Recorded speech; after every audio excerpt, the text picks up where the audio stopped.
ഗുരു ഓം നടരാജഗുരുവിൻ്റെ സ്വാത്മപ്രകാശനമായ autobiography of an absolutist എന്ന ഗ്രന്ഥത്തിൻ്റെ മലയാളം മൊഴിമാറ്റം. യൂറോപ്പിലേക്ക് എന്ന അധ്യായം, ഭാഗം 2. പിടവാങ്ങലിൻ്റെ പ്രതിധ്വനി എന്ന ഉപാധ്യായം. ഞാൻ 8 മാസം എന്ന് പറഞ്ഞപ്പോൾ ഗുരു എന്തിനാണ് 4 മാസം എന്ന് പറഞ്ഞത്? ഇതൊരു കീറാമുട്ടിയായി എൻ്റെ അപബോധ മനസ്സിനെ വീണ്ടും വീണ്ടും മഥിച്ചുകൊണ്ടിരുന്നു. ചില രാപ്പാടികളുടെ കൂജനം പോലെ ഈ പ്രശ്നം എൻ്റെ ഉള്ളിൽ വീണ്ടും വീണ്ടും വന്നലച്ചു. കുട്ടികളുമൊത്ത് സാമാനങ്ങളുമായി വർക്കല റെയിൽവേ സ്റ്റേഷനിലേക്കുള്ള റോഡിലെ കയറ്റം കയറുമ്പോൾ മറ്റൊരു ദുശ്ശകുനവും കണ്ടു. ഗുരുവിൻ്റെ ഒരു പരിചാരകൻ ആ അവസാന നിമിഷത്തിൽ വന്ന് എന്നെ യാത്രയിൽ നിന്ന് പിന്തിരിപ്പിക്കാൻ നോക്കി. ഗുരു എന്നോട് കാണിച്ച സൗമനസ്യത്തിൽ തോന്നിയ അസൂയയാലായിരിക്കണം അയാൾ അത് ചെയ്തത്. എന്നിലെ സാഹസിക പ്രവണത എന്നെ മുന്നോട്ട് പോകുവാൻ തന്നെ പ്രേരിപ്പിച്ചു. ദുശ്ശകുനങ്ങളുടെ വിലക്കുകളെയൊന്നും അത് വകവെച്ചില്ല. മായയുടെ നിഷേധാത്മക ശക്തി എൻ്റെ തീരുമാനത്തെ പരീക്ഷിക്കാൻ അവസാന നിമിഷത്തിൽ എത്തിയതായിരിക്കണം അത്. ശകുനങ്ങളുടെയും കിംവദന്തികളുടെയും ഉപജാപങ്ങളുടെയും ലോകത്തിലെ അന്തർരഹസ്യങ്ങൾ നോക്കിക്കാണാൻ കെൽപ്പുള്ളവർക്ക് വളരെ അസാധാരണമായ പലതും സാപേക്ഷതയുടെ മായാലോകത്തിൽ നടന്നുകൊണ്ടിരിക്കുന്നതായി കാണാൻ സാധിക്കും. ഗുരുവിൻ്റെ വാക്കുകളിൽ വന്ന 4 മാസത്തിൻ്റെ വ്യത്യാസം പിന്നീട് കണ്ടുപിടിച്ചു. വാക്യത്തിലെ കർത്താവും കർമ്മവും പരസ്പരം മാറ്റിയാൽ മതി. ജ്ഞാനത്തിൻ്റെ അത്യുന്നത സോപാനത്തിൽ ഞാൻ നീ എന്ന ദ്വൈതഭാവങ്ങളില്ല. 4 മാസം കഴിഞ്ഞ് താൻ കഥാവശേഷനാകുമെന്ന് ഗുരു വ്യംഗ്യഭാഷയിൽ പറയുകയായിരുന്നു. 8 മാസം കഴിഞ്ഞ് വന്നു നോക്കിയാൽ എന്നെപ്പോലെ തന്നെയുള്ള ഒരു ഭൗതിക ജീവിയായി ഗുരുവിനെ ഞാൻ കാണുകയില്ല. പാരമാർത്ഥിക സത്യം ഭൗതികാതീതവും അന്തരാത്മാവുമാണ്.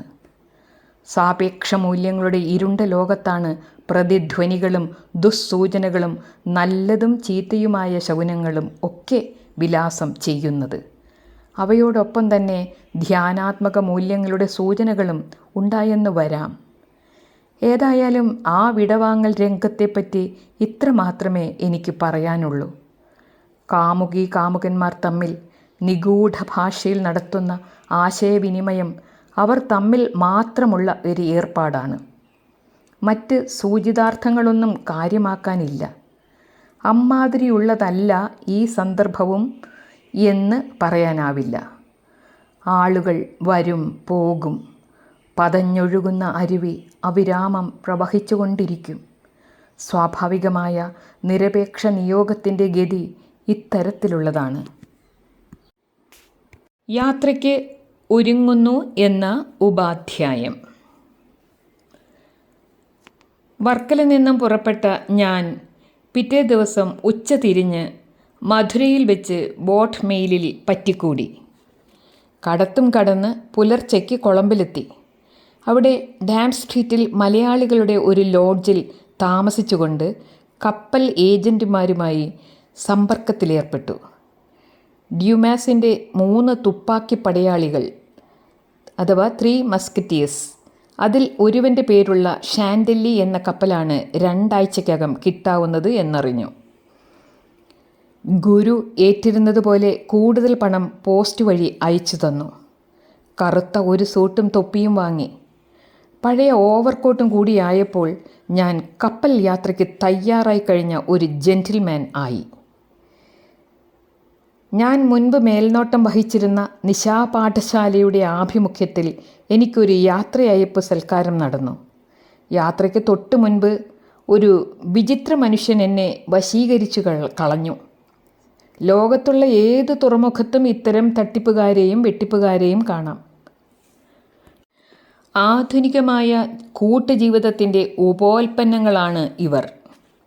എന്നെയും എൻ്റെ കൂടെയുണ്ടായിരുന്ന മറ്റൊരു ഇന്ത്യൻ വിദ്യാർത്ഥിയെയും അയാളുടെ ശങ്കനീയമായ ഭോജനശാലയിലേക്ക് കൂട്ടിക്കൊണ്ടുപോയി. വളരെ ഔദാര്യം ഭാവിച്ചുകൊണ്ട് അയാൾ ഞങ്ങൾക്ക് ചില്ലറ സഹായങ്ങളൊക്കെ ചെയ്തു തന്നു. നിയമിതനായൊരു സബ് ട്രാവൽ ഏജൻറ്റിനെ പോലെ പാസ്പോർട്ടും ടിക്കറ്റും ഒക്കെ എടുക്കുന്നതിന് അയാൾ സഹായിച്ചു. അതെല്ലാം സ്വന്തം കയ്യിൽ തന്നെ വെച്ച് ഞങ്ങളെ രണ്ടുപേരെയും കളിപ്പിക്കണമെന്നായിരുന്നു അയാളുടെ ഉദ്ദേശ്യം. കപ്പലിൻ്റെ ആദ്യത്തെ ശൂളം കേട്ട 11-ാം മണിക്കൂറിൽ അയാൾ ഞങ്ങളോട് വലിയൊരു തുക പ്രതിഫലമായി ആവശ്യപ്പെട്ടു. ഒടുവിൽ എനിക്ക് അയാളുടെ അടുത്ത് തട്ടിക്കയറേണ്ടി വന്നു. അങ്ങനെ സാപേക്ഷ ബന്ധങ്ങളുടെ അവസാനത്തെ പിടിയിൽ നിന്നും മുക്തനായി ഞാൻ കപ്പൽ കയറി. കപ്പലിൻ്റെ ചുക്കാൻ വെള്ളത്തെ തിളച്ചു മറിയുന്ന മാതിരി പിന്തള്ളുകയും അണിയം അലമാലകളെ അറുത്തു മുറിച്ചുകൊണ്ട് മുന്നേറുകയും ജലപ്പരപ്പിലുണ്ടാകുന്ന പോറൽ സ്വയം വീതി കൂടി അവ്യക്തമായി തീരുകയും ചെയ്തപ്പോൾ കര പിന്നിൽ മറഞ്ഞു പോകുന്നത് ഞാൻ നോക്കിയിരുന്നു. കപ്പൽ മുന്നോട്ട് കുതിക്കുന്നതിനൊത്ത് എൻ്റെ ചിന്തയും പുതിയ നാടുകളിൽ അപരിചിതമായ ഭാഷയും വേഷവുമുള്ള ജനതയുടെ വീരസാഹസികത നിറഞ്ഞ ലോകത്തിലേക്ക് പറന്നു പോയതിനാൽ പരാജയത്തിൻ്റെ വിധുരാനുഭവങ്ങളും ക്രമേണ മാഞ്ഞുപോയി. ഷാൻഡില്ലിയിലെ യാത്ര എന്ന ഉപാധ്യായം. കൊളപ്പിൽ നിന്ന് ഞാൻ യാത്ര ചെയ്ത 20,000 ടൺ കേവ് ഭാരമുള്ള ഈ കപ്പൽ 2-ാം ലോക മഹായുദ്ധത്തിന് മുൻപ് ഒരു ലക്ഷറി ലൈനർ ആയിരുന്നു. എന്നാൽ യുദ്ധം കഴിഞ്ഞയുടൻ ഇതിനെ ഒരു പഴന്തോണിയായി ഉപേക്ഷിച്ചു കളഞ്ഞു. 1960-ൽ ഇതിനെ പുതിയ മാർസെയിൽ തുറമുഖത്തിൻ്റെ കപ്പൽ തുറയിൽ ഒരു നിന്ദ്യ വസ്തുവെപ്പോലെ അകലെ മാറ്റി കെട്ടിയിട്ടിരിക്കുന്നത് ഞാൻ കാണാനിടയായി. അപ്പോഴേക്കും അതിൻ്റെ പഴയ മോടി എല്ലാവരും മറന്നു കഴിഞ്ഞെന്ന് മാത്രമല്ല, കൂടുതൽ ആധുനികമായ കപ്പലുകൾക്ക് അതിൻ്റെ സാമീപ്യം ആക്ഷേപാർഹമായും തീർന്നു. വിമാനയാത്ര അന്ന് പരിചിതമായി കഴിഞ്ഞിരുന്നില്ല. കപ്പലിലെ 1-ാം ക്ലാസ് തീൻ മുറിയിലെ ഫ്രഞ്ച് പരിചാരകരും അലങ്കരിച്ച തീൻമേശയിൽ നിരന്നിരിക്കുന്ന വെള്ളയും ചുവപ്പും നിറത്തിലുള്ള വീഞ്ഞു കുപ്പികളും ഒക്കെയായാൽ അന്നത്തെ പരിഷ്കൃത രീതിയായി. കപ്പലിൽ കയറിയ ഉടനെ മണിയടിക്കാരൻ ഭക്ഷണ സമയമായെന്നറിയിച്ചു. എന്നാൽ എനിക്ക് ഉടനെ കലവറക്കാരൻ്റെ അടുത്തെത്തി ഞാൻ സസ്യാഹാരം മാത്രമേ കഴിക്കൂ എന്ന കാര്യം അറിയിക്കേണ്ടിയിരുന്നു. അയാളോട് ഞാൻ ഇംഗ്ലീഷിലാണ് സംസാരിച്ചത്. എന്നാൽ അയാൾ ഇംഗ്ലീഷ് അറിഞ്ഞുകൂടെന്ന് നടിച്ചു. ഒരു യഥാർത്ഥ ഫ്രഞ്ചുകാരനിൽ നിന്നും അതേ പ്രതീക്ഷിക്കാവൂ. വൈദ്യം പഠിക്കാൻ പാരീസിലേക്ക് പോകുന്നൊരു ദില്ലിക്കാരൻ്റെയും ബോംബെയിൽ നിന്നും പാരീസിലെ തൻ്റെ രത്നക്കടയിലേക്ക് പോകുന്നൊരു രത്ന വ്യാപാരിയുടെയും ജനീവയിൽ സുഗന്ധതൈല നിർമ്മാണം പഠിക്കാൻ പോകുന്നൊരു ബംഗാളിയുടെയും യോഗ സമ്പ്രദായത്തിൽ താൽപ്പര്യമുള്ള കാലിഫോർണിയയിൽ നിന്ന് വരുന്ന ഒരു ഇറ്റലിക്കാരൻ്റെയും കൂടെയാണ് ഞാൻ തീൻമേശയിൽ ഭക്ഷണത്തിനിരുന്നത്. ഞങ്ങൾ എളുപ്പത്തിൽ ചങ്ങാതികളായി. ഇനി കപ്പലിൽ കഴിയേണ്ട 3 ആഴ്ച ഞങ്ങൾ ഒരുമിച്ചായിരിക്കണമെന്നും അതെങ്ങനെയായിരിക്കണമെന്നും തീരുമാനിച്ചു. രത്നവ്യാപാരി ഒരു ഉറച്ച ആസാമിയാണ്. മേശമര്യാദകളുടെ കാര്യത്തിൽ താനൊരു പ്രാമാണികനാണെന്ന മട്ടിലാണ് അയാളുടെ സംസാരം. എന്നാൽ അതിലെ ചില പ്രാഥമിക നിയമങ്ങൾ പോലും താൻ ലംഘിക്കുന്നുണ്ടെന്ന വസ്തുത മൂപ്പർ അറിഞ്ഞതുമില്ല. പാവപ്പെട്ട ഇംഗ്ലീഷുകാരനെ പോലെ കത്തിയും സ്പൂണും ഒക്കെ ഉപയോഗിക്കുന്നതിന് പകരം മുള്ളുകൊണ്ട് മാത്രം തിന്നുന്നതാണ് കൂടുതൽ ശുദ്ധമായ ഫ്രഞ്ച് രീതി. തികച്ചും സസ്യാഹാരമാണെന്ന് പറഞ്ഞ് വിളമ്പിത്തന്ന പോമേറോട്ടിയിൽ ഒരു കഷണം പന്നി ഇറച്ചിയിരിക്കുന്നത് എൻ്റെ ശ്രദ്ധയിൽപ്പെട്ടു. അതുപോലെ തന്നെ വെജിറ്റബിൾ സൂപ്പ് എന്ന് പറഞ്ഞ് വിളമ്പിത്തന്ന സൂപ്പിന് മാംസരസത്തിൻ്റേതെന്ന് സംശയിക്കേണ്ട ഒരു രുചിയും അനുഭവപ്പെട്ടു. അങ്ങനെ തത്വത്തിൽ മാത്രമേ എനിക്കൊരു സസ്യാഹാരക്കാരനായിരിക്കാൻ കഴിഞ്ഞുള്ളൂ എന്ന് വന്നു. മുട്ടയും കഴിക്കാൻ തുടങ്ങി. അതിനുള്ളിലെ ജീവാംശം വെറും നിസ്സാരമാണെന്ന് ഞാൻ സമാധാനിച്ചു. ഒരു വേനൽക്കാലത്ത് സൈക്കിൾ ചവിട്ടി കിതയ്ക്കുമ്പോൾ അറിയാതെ വായിൽ കടന്ന ഒരു ഈച്ചയെ ഞാൻ വിഴുങ്ങിപ്പോയിട്ടുണ്ട്. എന്നിട്ടും തത്വത്തിൽ ഞാൻ ശരിയായൊരു സസ്യാഹാരക്കാരനാണെന്നാണ് വയ്പ്. ഇത്തരം സന്ദർഭങ്ങളിൽ അനിവാര്യമായ ആവശ്യങ്ങൾക്ക് വഴങ്ങിക്കൊടുക്കുന്നതാണ് എൻ്റെ മനസ്സാക്ഷി. ശബ്ബത്ത് മനുഷ്യന് വേണ്ടിയുള്ളതാണല്ലോ. സ്വാഭാവികതയുടെ പരിധിക്കകത്തൊതുങ്ങി മാത്രം ആദരിക്കപ്പെടേണ്ടവയാണ് താത്വികമായ തടസ്സങ്ങൾ. ഗോവയിൽ നിന്ന് പോർച്ചുഗലിലേക്ക് പോകുന്ന ഒരു കൊമ്പൻ മീശക്കാരൻ വീഞ്ഞുകുടിയൻ തീൻമേശയിൽ നിന്ന് വന്ന് ശല്യമുണ്ടാക്കി. എന്നെപ്പോലെ കുടിക്കാത്തവർ മാറ്റിവെക്കുന്ന വീഞ്ഞു കുപ്പികൾ അയാൾ സംഭരിക്കാൻ തുടങ്ങി. താൻ ഭാഗ്യവാൻ തന്നെ എന്നാണ് അയാളുടെ വിചാരം. ഭാഗ്യദോഷത്തിന് ക്യാബിനകത്ത് എൻ്റെ ബർത്തിന് മുകളിൽ ആയിരുന്നു അയാളുടെ സ്ഥാനം. കൊളംബിൽ വെച്ച് തന്നെ കുടിച്ച് കുഴ തിരിഞ്ഞ ഈ പുള്ളിക്കാരൻ ഒരു കൊള്ളരുതാത്ത വീട്ടിൽ കയറി തൻ്റെ പണമെല്ലാം കളഞ്ഞു കുളിച്ചു. രാത്രി മുഴുവൻ പിച്ചും പേയും പറഞ്ഞുകൊണ്ട് വിഷണ്ണ ഭാവത്തിൽ തുപ്പിത്തുപ്പി വന്ന് ഛർദ്ദിക്കാനൊരുങ്ങും. ഇടയ്ക്കിടയ്ക്ക് തൻ്റെ നഷ്ടപ്പെട്ടു പോയ പണം തിരിച്ചു കിട്ടണേ എന്ന് പ്രാർത്ഥിക്കുന്നുമുണ്ടാവും. അങ്ങനെ അയാളൊരു മഹാശല്യമായി തീർന്നു. ഇത് വെച്ചുകൊണ്ട് നോക്കുമ്പോൾ ഞാൻ പിന്നിൽ ഉപേക്ഷിച്ചിട്ട് പോന്ന നിഷേധാത്മകമായ സാപേക്ഷതയ്ക്ക് അനുകൂലമായും ചിലതൊക്കെ പറയാനുണ്ടെന്ന് തോന്നി. അങ്ങനെ പാശ്ചാത്യ ലോകം ഒരു ഉഗ്ര ശബ്ദത്തോടു കൂടിയാണ് എൻ്റെ മുൻപിൽ പ്രത്യക്ഷപ്പെട്ടത്. കൂടുതൽ അപ്രതീക്ഷിത സംഭവങ്ങൾ വരാനിരിക്കുന്നതേയുള്ളൂ. ക്ഷോഭിച്ച കടലിൽ 8 ദിവസം എന്ന ഉപാധ്യായം.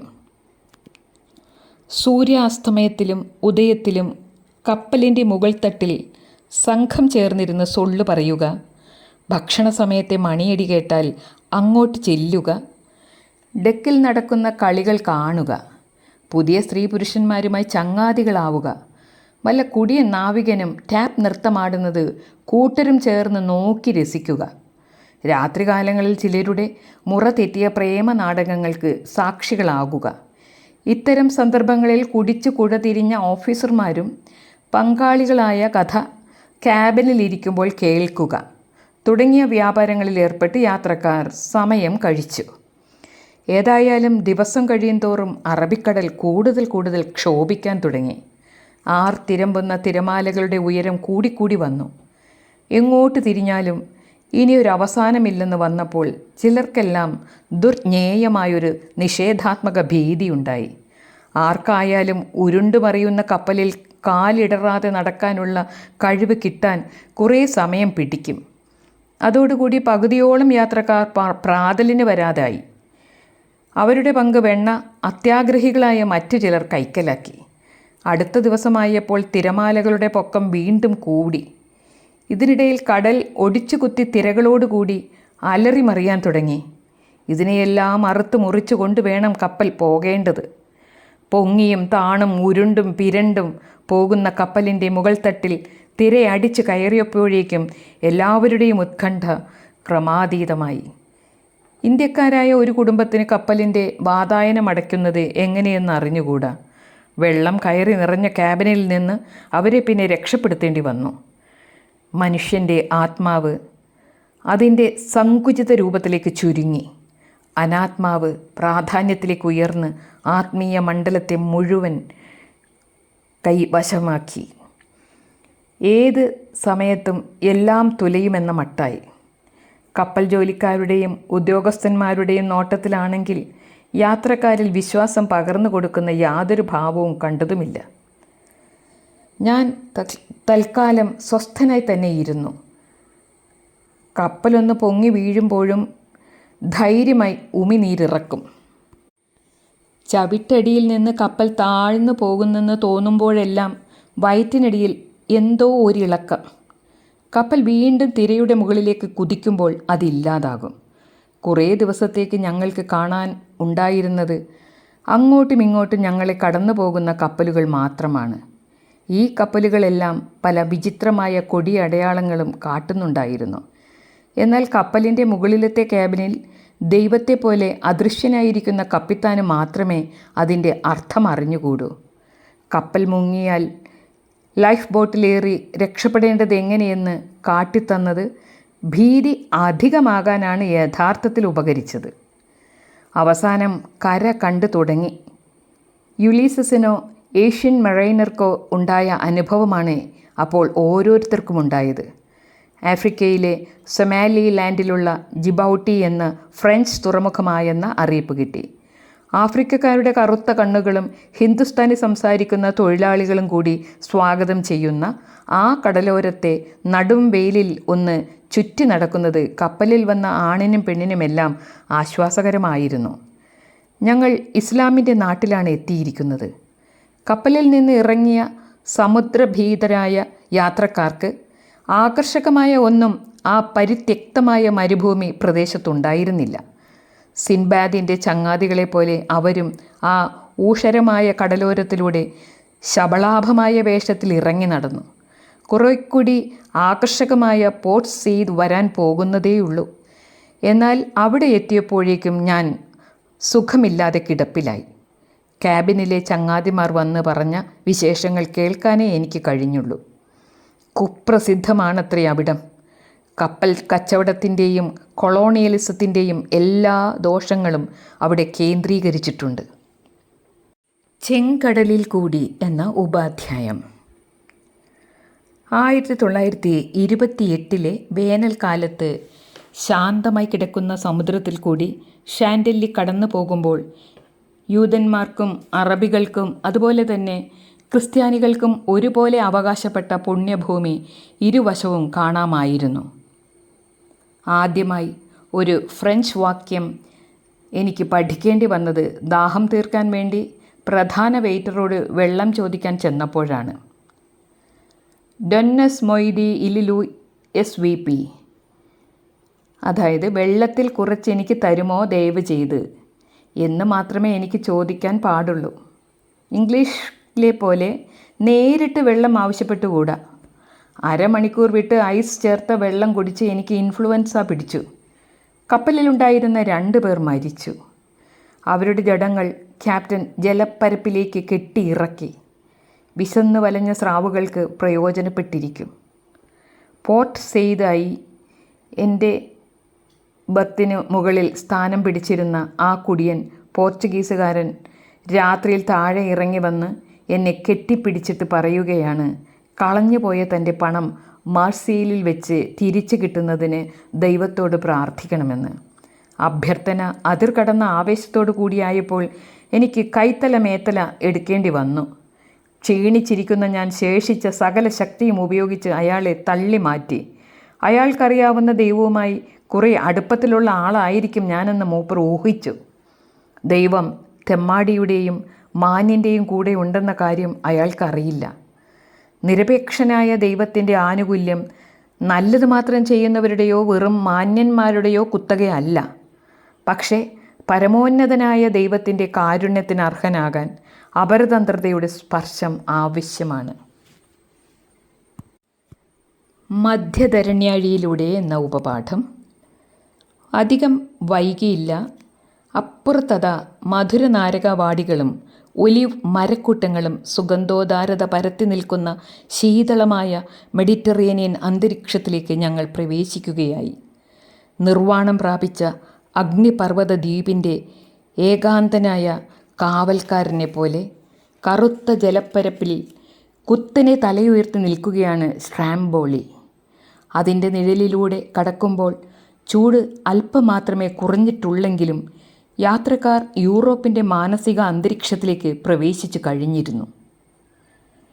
കാലമോ ദേശമോ സംബന്ധിച്ച യഥാർത്ഥ കാരണമൊന്നുമില്ലെങ്കിലും പാരീസിനെയോ ലണ്ടനെയോ പറ്റി ഓർമ്മിക്കുക എളുപ്പമായി തുടങ്ങിയിരിക്കുന്നതിനാൽ കൊളംബിൻ്റെ മാനസിക അന്തരീക്ഷത്തിൽ ഇനി ആർക്കും കഴിയുക സാധ്യമല്ല. ഈ മാറ്റം യാതൊരു മുന്നറിയിപ്പും കൂടാതെ അകമേ സംഭവിക്കുന്നതാണ്. ഒരു പുതിയ നാഗരികതയുടെ കേന്ദ്രത്തോടടുക്കുമ്പോൾ അതിലെ മാനസികമായ രീതികളും അനുഷ്ഠാന മാതൃകകളും ബോധപൂർവമല്ലാതെ തന്നെ ആരും അംഗീകരിച്ചു പോകും. അവയ്ക്കോരോന്നിനും ഓരോ ഭാഷയോടോ പേരിനോടോ പേരുകളോടോ ബന്ധപ്പെട്ട സ്വന്തം വ്യക്തിത്വം അഥവാ ആത്മാവുണ്ട്.